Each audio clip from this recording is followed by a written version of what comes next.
Kesorotan lainnya, saudara, pasca pembunuhan dua bocah kakak adik di perkebunan yang tak jauh dari rumah korban, polisi telah memeriksa 5 orang saksi. Selain itu, polisi juga tengah menguji laboratorium DNA Puslap 4 serta memeriksa sidik jari barang bukti. Polresta Pesisir Barat dibantu Polda Lampung terus menyelidiki kasus pembunuhan yang melibatkan bocah kakak beradik berusia 8 dan 4 tahun di Kecamatan Pesisir Utara, Kabupaten Pesisir Barat, Lampung. Kasat Reskrim Polres Pesisir Barat, Ibtu Fabian Yafi Adinata bilang penyelidikan dilakukan intensif guna mengungkap pelaku pembunuhan dua bocah. 5 saksi yang diperiksa, yakni tetangga hingga saksi yang menemukan kedua jenazah. Tak hanya itu, polisi juga tengah memeriksa sidik jari yang terdapat pada barang bukti senjata tajam jenis parang. Kami masih mendalaminya.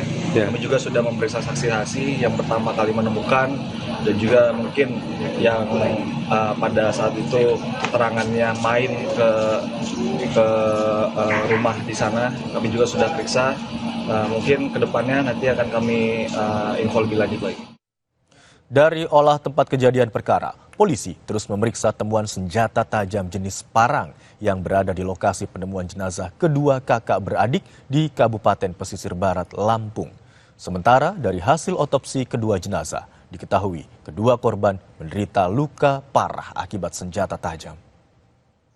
TKP itu kita ada menemukan seperti senjata tajam, itu nanti kita akan pastikan apakah itu milik korban atau milik terduga pelaku, karena informasi yang kita dapat dari orang tua bahwa korban itu pada saat bepergian memang membawa senjata tajam ataupun parang. Itu untuk sementara hasil otopsinya ditemukan bahwa di bagian kepala, tangan, dan juga di bagian tubuh yang lain ada bekas luka yang diduga bahwa itu adalah luka akibat senjata tajam, dan juga ada bekas lebam-lebam yang diduga juga menggunakan senjata atau menggunakan benda tubuh. Sebelumnya, warga di Kabupaten Pesisir Barat, Lampung dikejutkan dengan temuan jasad dua bocah kakak beradik. Dua bocah berusia 8 dan 4 tahun itu ditemukan tewas di semak-semak yang tak jauh dari rumah mereka. Kedua korban sebelumnya berpamitan kepada orang tuanya untuk bermain, namun hingga sore hari keduanya tak kunjung pulang. Orang tua korban dibantu warga mencari keduanya dan menemukan korban meninggal dunia. Polisi bilang keduanya merupakan korban pembunuhan. Penyelidikan terus dilakukan polisi.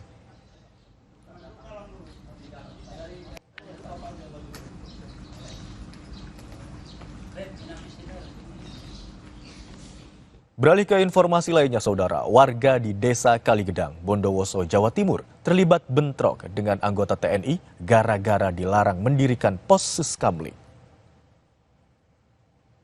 Peristiwa berawal saat warga hendak membuat pos siskamling di lahan toga milik perusahaan perkebunan, namun karena tak mendapatkan izin, cekcok dan aksi saling pukul pun terjadi. Disulut amarah, warga bahkan membakar rumah dinas perkebunan. Polres Bondowoso bersama pemerintah setempat lalu menggelar musyawarah dengan warga hingga akhirnya semua pihak sepakat berdamai.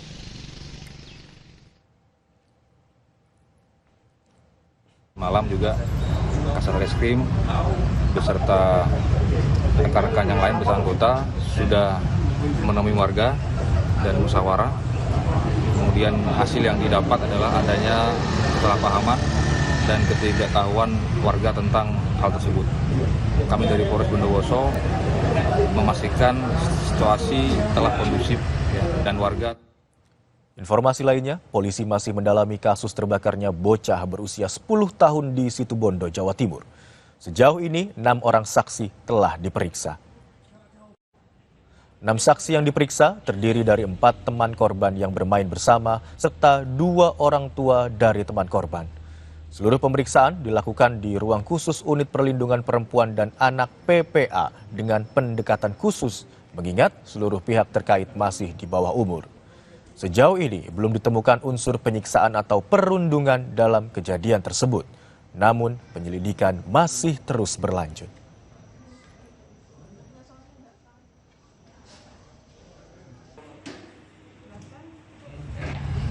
mungkin sempat ada opini ataupun pemberitaan bahwa korban ini dianiaya, ya, dibully atau disengaja dibakar, ya. Itu masih kami dalami, ya. Masih kami dalami dengan ya, saksi-saksi, dengan keterangan-keterangan termasuk dari korban, ya, dari pelapor, orang tua, ya, dan lain sebagainya. Sementara itu, kondisi bocah 10 tahun yang terbakar di Situbondo, Jawa Timur mulai membaik. Korban yang saat ini masih menjalani perawatan intensif di Rumah Sakit Abdul Rohim Situbondo sudah dapat berinteraksi dan merespons lebih baik. Rumah sakit telah mengerahkan 4 dokter spesialis untuk menangani kasus ini, yaitu dokter anestesi, bedah kulit, dan spesialis mata. Hasil pemeriksaan awal oleh dokter mata menyatakan kondisi mata korban dalam keadaan baik. Namun, pemantauan medis akan terus dilakukan secara berkala. Rumah Sakit Abdul Rohim juga menyiapkan tenaga psikolog untuk membantu korban mengatasi trauma akibat insiden ini. Menurut keterangan dokter bedahnya bahwa lukanya sudah ada perbaikan, jadi bengkaknya juga sudah berkurang. Sedangkan untuk pemeriksaan mata yang kemarin dilakukan, insya Allah organ dalam dari mata itu sendiri dalam kondisi baik. Nanti kalau sudah kondisi pasien sudah cukup membaik lukanya, mungkin komunikasi sudah membaik, kita akan membantu dengan psikolog terhadap pasien tersebut untuk trauma terhadap kejadian kemarin. Jemaah haji gelombang 2 akan mendarat di Bandara Internasional King Abdul Aziz, Jeddah, Arab Saudi mulai Sabtu ini. Setelah mendarat di Jeddah, jemaah haji Indonesia akan langsung bergeser ke Mekah dan melaksanakan umroh wajib. Informasinya akan hadir usai jeda.